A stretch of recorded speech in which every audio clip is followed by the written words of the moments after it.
Real Talk is proudly sponsored by Y-Wave P20 Pro and MTN.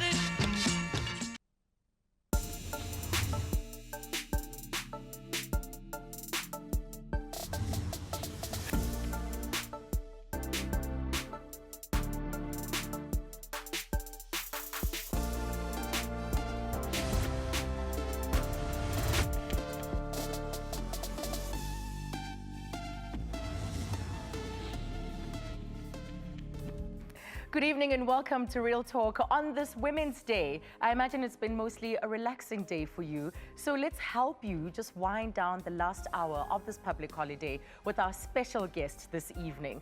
Just because you walk into a field with zero experience doesn't mean you can't learn and work your way to the top. This is the story of my guest, Nunu Ntshingila. In her 20s, she started out as a trainee in advertising, knowing nearly nothing about the field. She not only worked her way to being the chairperson of an internationally acclaimed agency, she was also the first ever woman to be inducted into the Lurie's Creative Hall of Fame. And today, she joins me here as the head of Facebook Africa. Nunu, welcome. It's great to have you here. Happy Women's Day. Thank you so much. Happy Women's Day to you, Azania. Thank you. So how did you spend it, apart from being here, of course? In fact, my day starts after this. So I'm looking forward to spending time with my girlfriends after this.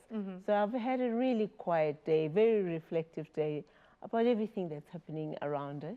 But I'm really looking forward to a celebratory Women's Day after this. And actually, that reflection is what I really want to start with, just to get your views on progress, maybe the lack of progress, as far as some of the challenges that women face are concerned. Lots of people see this day as just a holiday, people can relax. Do you think that the conversations are giving substance to what this day symbolizes?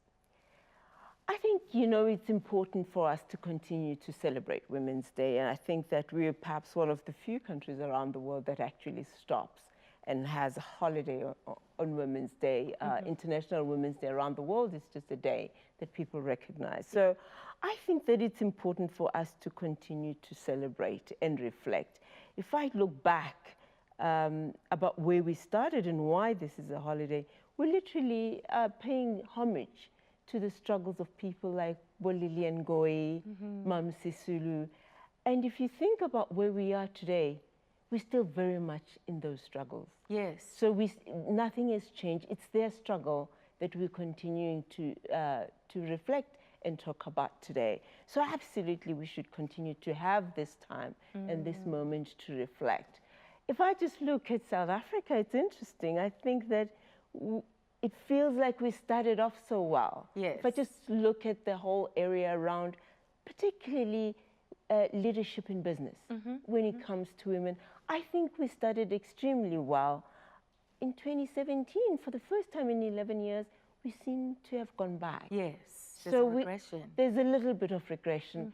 So I think that not only do we need to celebrate, but we need to continue to reflect about where we're going, increase those gains, and if there are any things that are holding us back or any obstacle, remove them. And if there are any people that we need to hold their toes to the fire around where we are, we need to continue to do that. I must say, I've been in a little bit of a somber mood this year. And maybe it was in the way the month started, it was just so charged when we had that hashtag total shutdown. You know, women rising, expressing their voices around gender-based violence and the lack of change in this particular area. And I'm proud of that voice, that women are elevating their voices, they're amplifying it, insisting on being heard. So I feel like the tone is a little bit different this year, that it's not just the high teas, it's not just the gatherings where we want to be inspired, but we're also saying enough is enough. I think you're absolutely right. Not only did we start with that much, but so much has happened this year. We've seen so many young women. And for me, that's the part that is so, so disappointing. Perhaps a part that gives me really a somber feeling about where women are. The fact that so many of our young girls, our own daughters, are going through such a hard time, whether you're talking about gender-based violence, Yes. just their own security and all of that. So I think it's absolutely important that we continue to talk about the state of women and where women can go. We have made such great progress in certain parts, but the regression is unacceptable. The safety of women is unacceptable in South Africa. We cannot continue to have the femicide rates that we have here in South Africa. Yes. That is unacceptable at any level. Absolutely. One other thing is about the corporate landscape, something that you are familiar with. Yeah. It's filled with politics. And I was recently invited to a gathering where women wanted to talk about their corporate experiences, what they go through on a daily basis, and how sometimes they can be marginalized, where there are these constant challenges. You hear the phrase that you are qualified, you're able, but you actually end up having to work twice as hard. So reflecting on your own journey, those women that you've also worked with, is this also something you can relate to?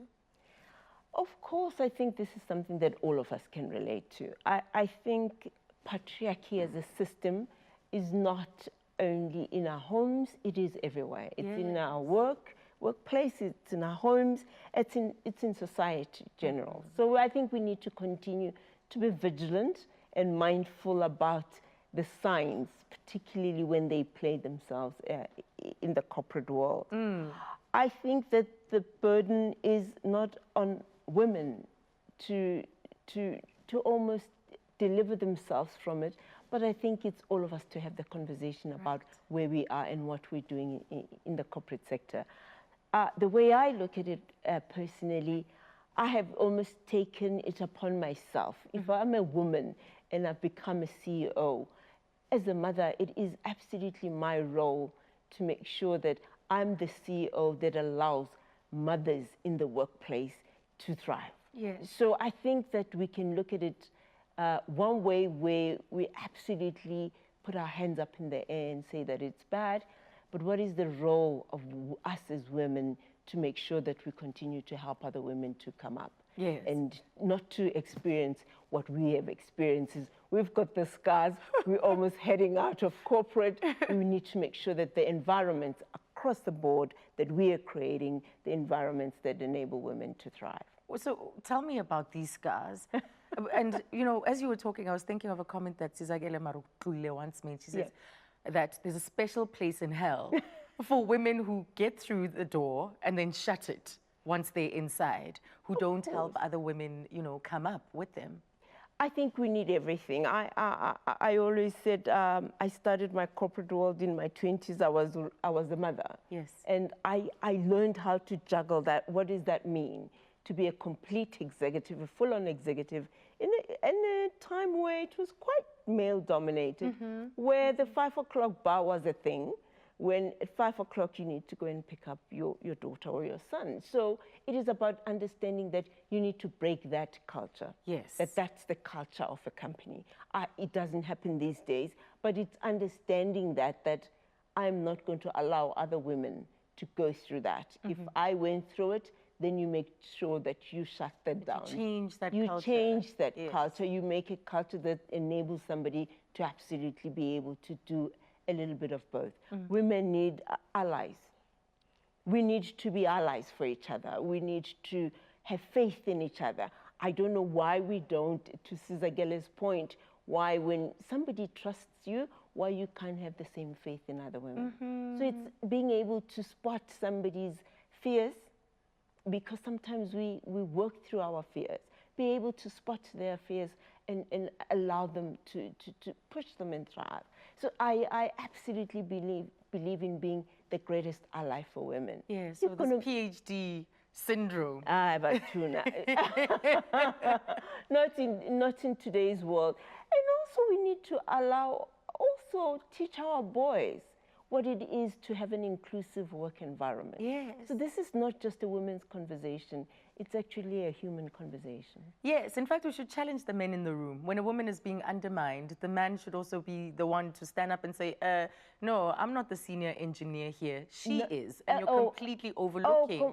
Your questions should be directed at her. So we need them as allies as well. Also allow, if you can see somebody does not have that kind of voice, stop somebody from talking over a woman. Say, we're actually going to listen to her. She's got something to say. So yes, we don't all come into the work environment perfect. So as leaders, we should recognize that and enable people to thrive. And in South Africa, there are only 7% of women in your position. How do we change that? And where have we gone wrong? I don't know where we've gone wrong. I wish I had the answer to that. I think that we need to teach our girls properly. I think we need to teach our young men properly. So I'm a big advocate, yes, for girls, but I think this is an environment that we need to continue. If we look at people graduating, not only at high school, but graduating in universities, we have those women.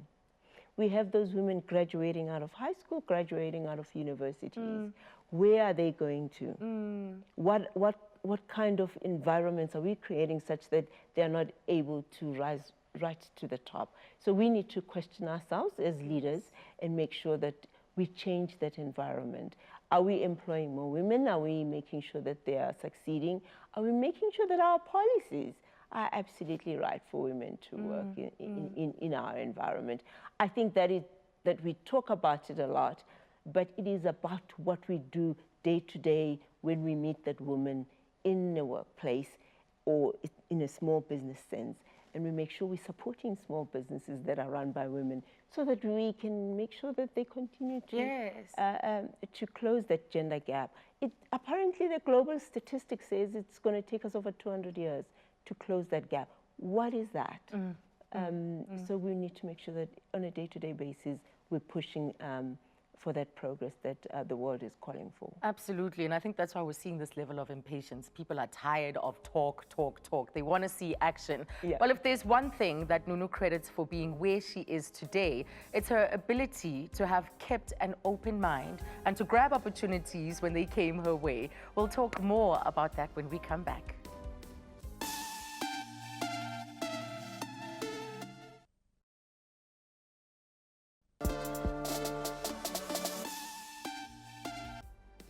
Welcome back to Real Talk. I'm with my guest today, Nunu Ntshingila. As a result of her contribution in the recognition of Black women in senior advertising spaces, Nunu was considered the highest ranking woman in the advertising industry. Now that must be why she was also dubbed the First Lady of Advertising.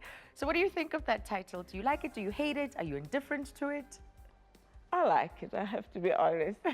And the reason why I like it is it's because it talks to women in advertising. This is a space that we fought really hard for women to progress. So if it pays tribute to that, then I'm happy with the title.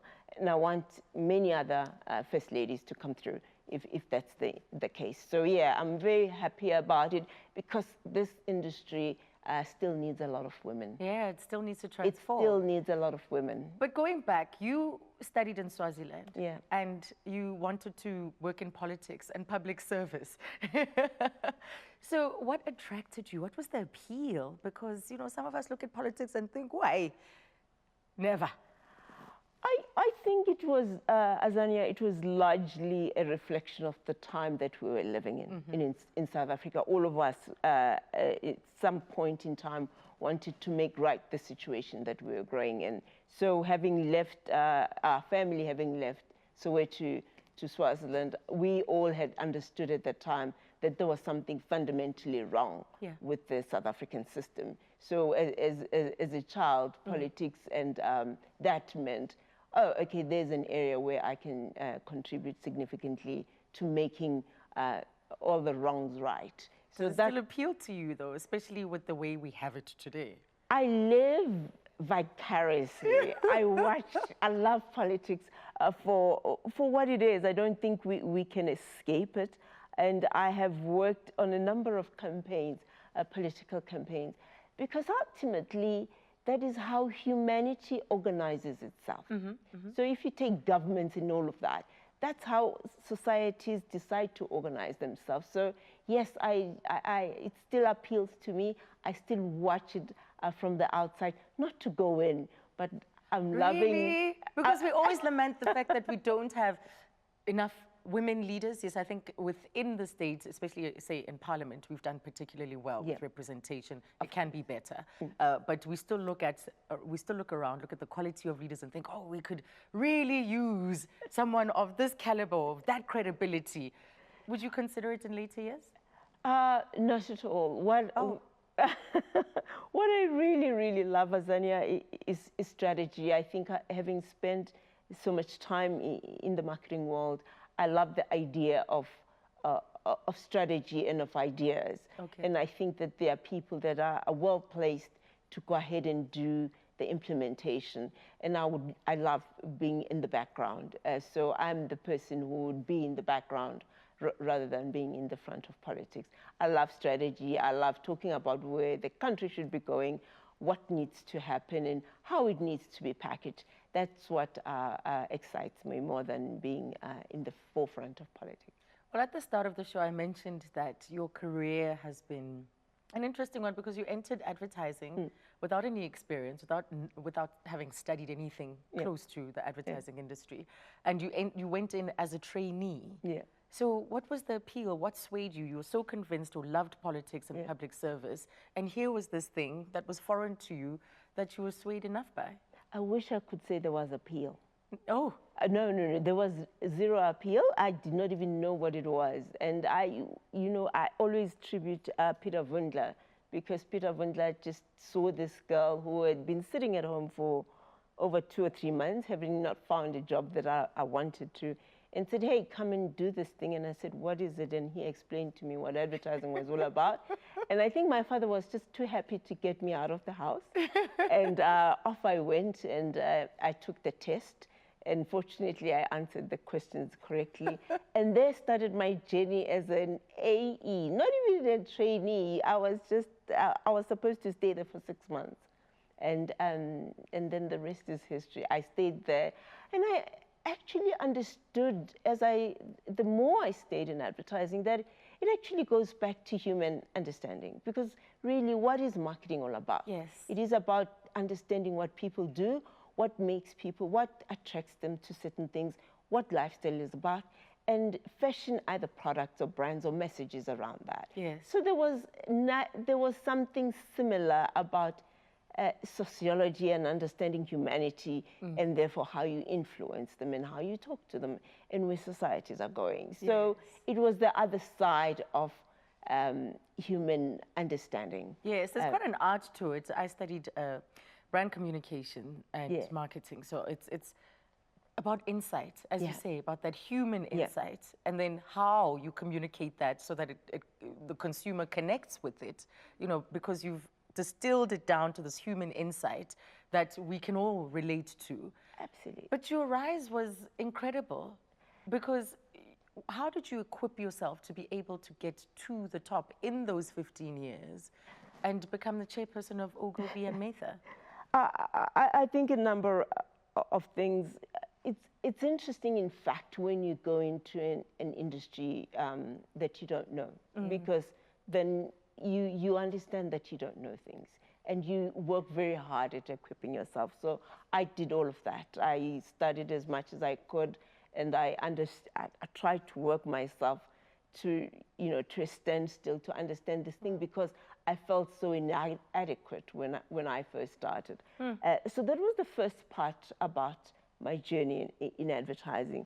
But I did, in fact, leave advertising, and I went to work in marketing, which is great, because later on I did my MBA and I was very interested in marketing.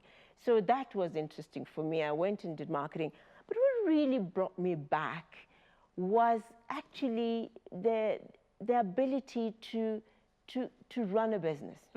Because then I understood that for me was the quickest way to buy into a business and run a business. Right. So I came back for the second time purely because I thought there was something I could add from a business point of view.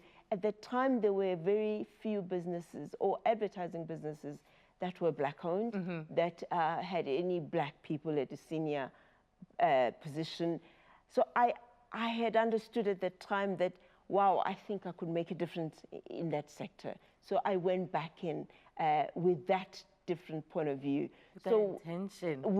That was a lot more intentional. So the first part was really bumbling into it. My second journey into it was completely intentional. And I understood that there were very few women in that industry. And we make all the purchase decisions. We can't have only men make those ads or create those messages that go into the marketplace. So I thought, no, I actually want to go back there for a different reason this time around. I wanted to make sure that we change the patterns of ownership in the advertising industry. We change the hierarchy of thinking around what women believe. And in particular, I think what had struck me in my first tenure in advertising was how Black women were depicted in advertising. Yes. It still happens today, by the way, and it's not only a South African problem, it's a global problem. And I thought I need to go back because I understand that women, particularly Black women, are much more than they are depicted. There is, yes. I want us to take this call. We've got Jillian calling from Johannesburg. Good evening, Jillian. Hello, I just want to say two such elegant ladies. And first of all, you know, I hope everybody has listened to the President's speech today. I think it really can tell you it's too late, but better late than never, because we really need that in our country, I feel. And I just want to say, you know, there's so many people who are out of work, and that people really need to find a purpose in their lives. And when they do have a job, to create it for themselves. Think of it as their own business, and that they're going to put everything into it. Because when you put everything into it, you know, you're going to get something so much more than just your salary at the end of the month. Because if you go to work in the day and you just want your salary at the end of the month and not putting anything into your life, you're actually, you know, selling yourself short. And I just think you look beautiful, the two of you. Thank you. Thank you for the comments, Jillian. Thank you. I hope someone listening to you, sitting at home, will take that message to heart. But Nunu, you were then inducted into the Lurie's Creative Hall of Fame, the first woman. This was in 2016? 2016. Yes. Just 2 years ago, with an industry that has been there for decades, the first woman to be inducted into the Creative Hall of Fame. You know, what can I say? Everything that we've spoken about why we need to celebrate women, why Lillian Ngoyi and those women marched, we still have too much today because things change so slowly. Yes. Similarly, coming back to that Hall of Fame, there's still very few women who are in the creative field, particularly the creators. Yes. So we as women in advertising tend to rise on the management side rather than on the creative side. Yes, a lot of women are account executives. So to speak, and you can be an MD, but the people that get recognized for all the great advertising are the men that tend to create the great ad. And what was inspirational about this particular recognition in 2016 is that actually it's not only the people that create, it takes creating an environment where creativity thrives. Yes, yes. And that's what I tried to do with Ogilvy. Right. Make sure that you create an environment where people could be absolutely creative and women can be creative. And that, I think, for me was the part that I was humbled by.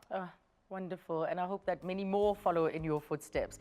Well, after 15 impactful years at one of the biggest advertising agencies in the world, Facebook announced that they would be opening their first African office with Nunu at the helm. We'll find out more about this after the break.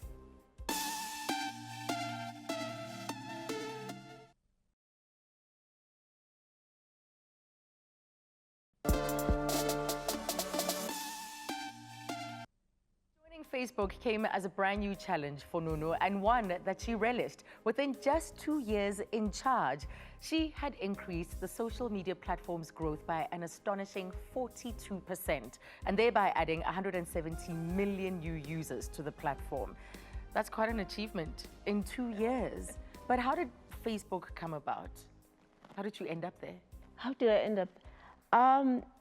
I don't know. Did they headhunt you? Was it a phone call? We want you. It was that phone call, and I'm so glad somebody reached out. And I think after they'd done a little bit of research, somebody reached out to me. My current boss, Nicola Mendelsohn, reached out and said, please come and join Facebook. I said, but I know nothing about technology. So here we go again. Here we go. Advertising. Do I start from scratch? Yeah. But it's been a phenomenal ride. It's been absolutely amazing. I've got amazing people, and it's just great to be working again in the continent from a technology point of view. So I've loved being at Facebook for the last 3 years. Well, you're responsible for the continent. Yeah. I'm sure there was no room for failure. There's probably no room whatsoever. It just has to work. You know, when I look at the continent, I think that the continent is really at an inflection point, because today we're so reflective about so many things. I think if you look at the world generally, if you look at the first, the second, and the third industrial revolution, somehow Africa has always been left behind. We have, I don't know, for some strange reason, we have fueled revolutions elsewhere. And as a continent, we have been left behind. So my wish for this revolution that we've entered, for the rise of technology, for the rise of the internet, for the rise of artificial intelligence, is that for a change, I hope that all these technologies will help change this continent in a fundamental and real way, and that we, for once and for all, we gain the equality that this continent deserves in the world. So that is my wish for technology, and I hope that connectivity allows us as a continent to develop in the way that we should. Yes, I mean, there's so many astonishing stories. You hear about how drone technology, rather, could be able to deliver medicines to a family sitting in a village somewhere, and maybe that village is inaccessible because it's surrounded by mountainous areas. So it can potentially unlock so much potential. And the fact that it is information at your fingertips, looking at mobile penetration as well. So what's been the secret to this 42% increase? I think first and foremost, I can't take all credit to it. There's an incredible team that we work with, and we also partner with a number of companies. I think the whole idea of connectivity, first and foremost, is not something that one company can embark on. Yes. It's all of us need to work on making sure that everyone in this continent is connected. We cannot lag behind that, because that means that we will just lag behind the rest of the world. So we have partnered a lot with a number of companies in making sure that we're bringing people online. The UN has declared the internet as a basic human right. Yes, so something that was started by your CEO, in fact, Mark Zuckerberg, and his campaign, internet.org, I think, saying that this is a fundamental human right in this day and age. Absolutely, because if we don't do it, then we're just going to increase the inequality that we see around the world. So we absolutely need to make sure that people are connected. And it's once they come online and what they do with that connectivity, then yes, it's up to all of us to make sure that we bring them into the realm of development. Yes, so let's be real a little bit, because Facebook has also been caught up in some controversies, especially with data. And with the CEO. And yes, it's happening in other territories, maybe in South Africa, we just look at it as a news headline, but does it impact the levels at which you operate and the region that you're in charge of? I think that the whole issue of data is a global issue. So it's really not an American issue, it's not a European issue, it's a global issue. In South Africa, we have an act which is called the Protection of Private Information. So all around the world, we have to be extremely careful around how we use data. And I think that what happened at the beginning of this year, we as Facebook have broadened our responsibility on what actually we're responsible for. Right. We believe that our responsibility needs to take a broader view as to what people do on our platform, and we continue to make sure that we're vigilant about what people do. I think just as much as there are certain benefits of connectivity, we also have to be mindful about the people that are so-called bad actors on the platform. And we will continue to work very hard to make sure that our platforms are used for human good. And there's no way you can't be on. I'm sure you have to have a profile. You have to have WhatsApp, Messenger, Instagram. Of course. Are you a user of your own platforms? I am on Facebook, I am on Instagram, and those that follow me know. And I love WhatsApp, and I love most of the platforms. I think it's a way of life. This is how we connect in today's world. And for all the reasons that have been mentioned, certainly it is about bringing the world actually closer together.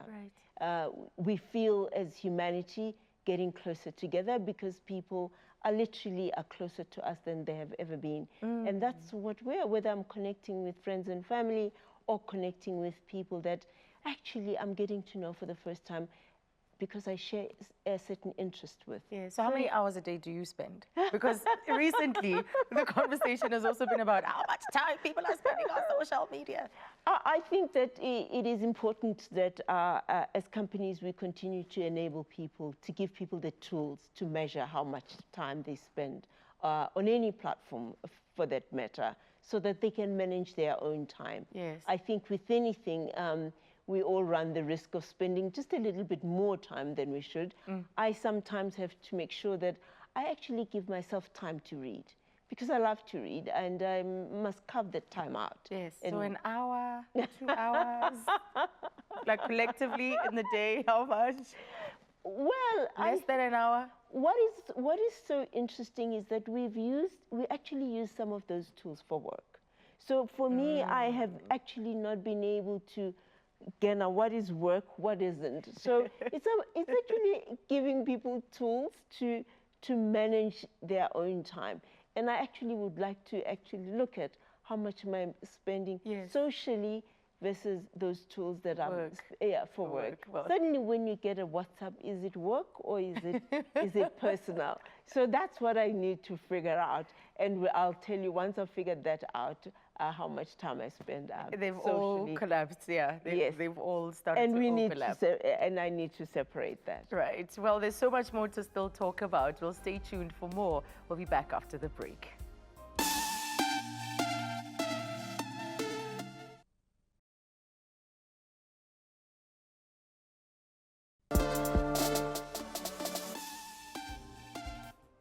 Well, we live in a world that is moving at a rapid speed, with technology changing the way that we behave, as well as how society operates. What people like Nunu have come to discover is that technology can also create great opportunities, not only for employment, but also for empowerment. And I think, Nunu, this is one aspect that is not an inflection point, and that's such a pity. Yeah. It's such a pity. So in what ways do you ensure that technology is empowering and creating and hopefully allowing people to create employment?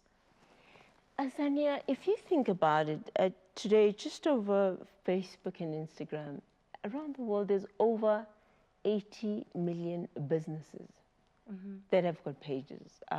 So if you look at that, there is a lot of people that are using those tools as business tools. And they're using it to create jobs. We did a study very recently and looking at the opportunity, just in particularly here in South Africa. Yeah. They are close to, if all the women, let's say that they intend starting a business, a small to medium business, if they actually go ahead and do it, they will contribute close to 175 million or billion rand into the GDP of South Africa. Now, that's over 1 million jobs that are likely to be created using technology and using tools. Yes. So the way we see our platforms as platform enabling people to trade. that is, they are commercial tools. And I think we don't speak a lot about that. And I don't think sometimes we look at them as tools for, not only for creating businesses, but for creating jobs. Yes. So we tend to encourage, in a program that we call She Means Business, we actually encourage women to use tools of technology to start businesses and hopefully create jobs. And I think if we do that, we are actually going to create that equality that we're looking for. So absolutely very excited. That's the one part for me that excites me about what technology is able to do. It has completely democratized the whole idea of starting a business. Look at what we see on Instagram. Look at what you see on Instagram. Now you just need a page. Yes. And you can not only access people that are around you, you can access people in your own country. Do you know that there's 57 million people that are linked to a business page in South Africa? Wow. That live outside. Yes. So it's not only trading to or talking to the people that are right around you, but it's talking to people around the world. So why are these tools so unknown? Why is there so little known about them? I think we continue through certain programs. We've all obviously recognized this, and we've continued to work in Nigeria, in South Africa, in Kenya, to try and boost in a program called Boost Your Business, telling people around what these tools can do for you. But what is really encouraging is that once people understand the tools, we find that women-owned businesses actually are the ones that adopt these tools faster. Wow. To your point about, look at some of the businesses that rely on Instagram, some of the businesses that rely on Facebook.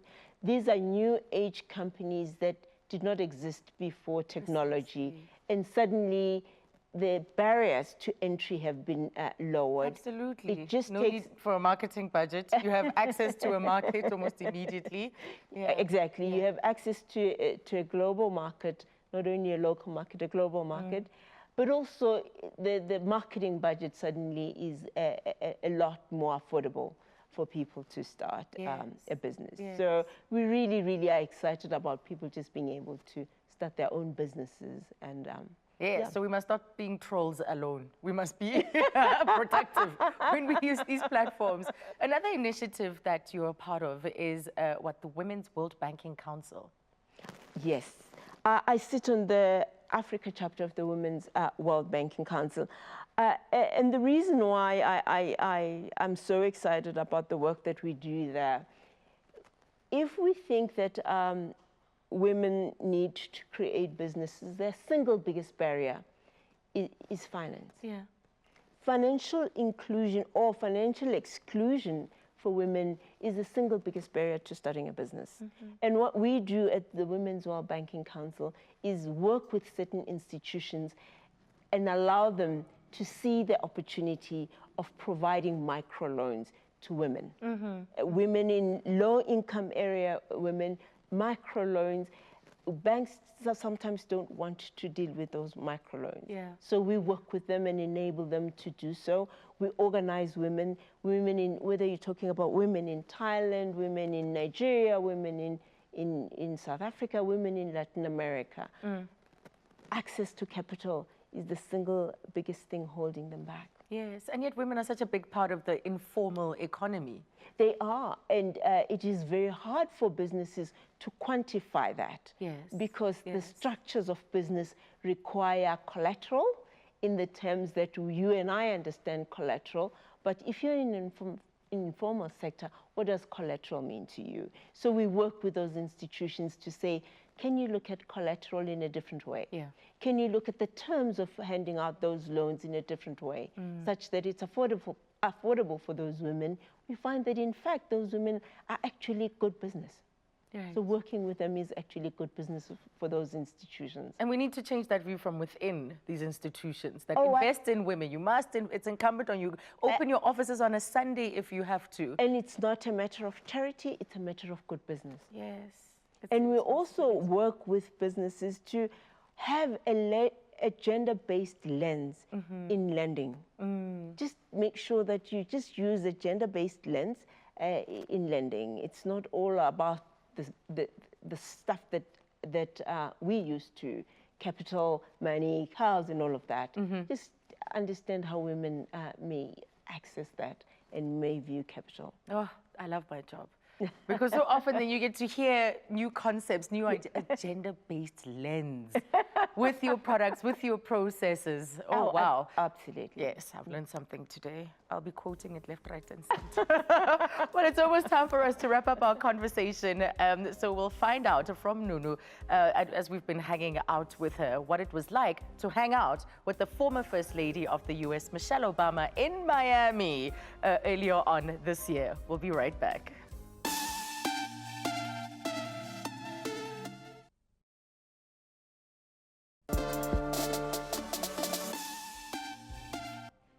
Welcome back to Real Talk on SABC 3. The stage is yours. Today, I've had the pleasure of chatting to the head of Facebook for Africa, Nunu Ntshingila, and we're wrapping up our conversation with her. Congratulations, by the way, on the BET Butterfly Award. It was wonderful to see your images that you were hugging, talking to the former First Lady of the US, Michelle Obama. Thank you, by the way, for that. Yeah, it was a great honor to be, particularly to be honored by women in media in the US. Not only are they honoring their own, they've actually looked beyond the American borders. So it was a great honor indeed. Thank you. Yes, no, Barack Obama can sit down. Women all over the world adore Michelle. Oh my God, she is, to your earlier question, she is as incredible as we all think, we've all thought she was. But I think for me, the most important thing that I took away from that conversation, because Michelle Obama is almost my age, is we spoke a lot about the idea of becoming, which is a title of her upcoming book. I think it comes out towards later on in the year.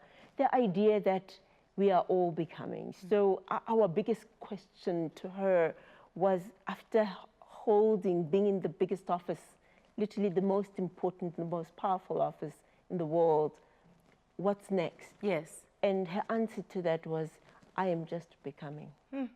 So the idea is such an interesting one, and one that appeals to me, because at every point in your life, you have the opportunity to become the next. Yes. At this stage in my life, I have the opportunity to become the next thing. All of our lives and throughout my career, I think I have managed to move from one thing to another. And in fact, we are all becoming. And so the idea that even at this stage, you have the opportunity as a woman to It's change. empowering. It's exciting. Actually, it's very exciting. It is so exciting and so empowering and so liberating. So yes, I walked away with that concept that we all have the opportunity to become whatever we would like to become. And speaking of becoming, you recently became a grandmother. Congratulations.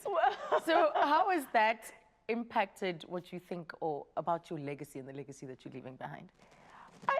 I think a lot about the legacy that I want to leave behind. And I think, when I think about the legacy that I want to live, is for young girls. I never thought I would be where I am. I wish I could say I dreamt, I had it all planned. And I think that the legacy that I want to have is just to be able to have enabled girls everywhere to become what they have, they can become. But it hasn't been an easy journey. No. You lost your husband a few years ago. You lost your sister to motor neuron disease. How has that changed you? Oh, that is a very difficult one. How has it changed me? I have appreciated every stage that I've had in life. You know, and every stage that I've gone through in life, I think has taught me something. So earlier on, I talked about being an ally. So when I went through, and I continue to go through my breast cancer and my scares and my relapses, what I've learned along the way is that as human beings, as women, we need people that believe in us. Yes. We need allies, because there are times when we're down. And when we're down, you just need that person who believes in your ability to rise again. And similarly, when I lost my husband, I didn't think I'd be a widow at this stage. I also just learned that, you know what, that was a chapter in my life that I needed something else in my life. That's a chapter, I've put that behind me, that's not my life. Yes. You know, I'm not going to be the wife. I've put that chapter behind me, and right now I'm focusing on what I call option B. Yes, I was about to say, and interesting, kicking the because shit your out of- COO, Sheryl Sandberg, has written a book about that. When plan A, option A, or plan A has changed, there's option B. Oh, absolutely. So yes, he was my option A, and a fabulous marriage that I had with him. And when that is no longer possible, you go out in life and look for option B. Yes. And that is what I do every day, and I'm learning to live with option B. Yes. Yeah. Well, more power to you, because every single day, the things that you've done over the years have demonstrated the level of resilience and the level of courage that you live with. Is this a constant companion with you, always thinking, I need to have courage in this boardroom, in this decision to move to Facebook, in waking up after grieving a loved one? Is that a daily thing? It's not courage, it's the ability to let go. Okay. I wish I could say it is courage. It may be seen as courage, it may reflect as courage, but it's the ability to let go and be able to move on. Right. And I think that has always allowed me that space. So yes, it's about moving on. And I think sometimes we hold on to our experiences. Yes. And I have learned to not let my disease define me, to live with it and let go and be me. I've learned to understand the things that have not worked out so perfectly in my life, and also take that, put that aside, and let live and go. So it's just, it feels to me it's like the ability to fly again. Yes. You learn to fly again. Because you've got to take the soaring with With the other side of the coin in everything in life. everything. Thank you so much. Thank you. It was really wonderful having you here, and all of the best with this adventure at Facebook. Thank you. Thank you so much. Thank you. Enjoy the rest Really of been your lovely Women's talking Day. to you, and happy Women's Day too. Thank you. Thank you. Well, a big thank you to my guest, the extraordinary Nunu Ntshingila. What a hero, what a champion. And she came to spend time with us on this Women's Day. She is a true champion of celebrating all women and elevating them. And for that, we say thank you and we honor her. But before we say goodbye, we also want to acknowledge what has surely been a very difficult day for the families of Azania Mosaka, who took her life a week ago as she was being laid to rest today. We'd also like to add our voice to the condolences that have been shared in the passing of Linda Pro-Kid Mkhize. May her soul rest in peace. We also spare a thought for Sbatle Mpisana, who's reported to be in a critical condition following a car accident in the early hours of this morning. Our thoughts are with her and her family. So thank you so much for joining us on this public holiday. We'll see you again tomorrow. Good night.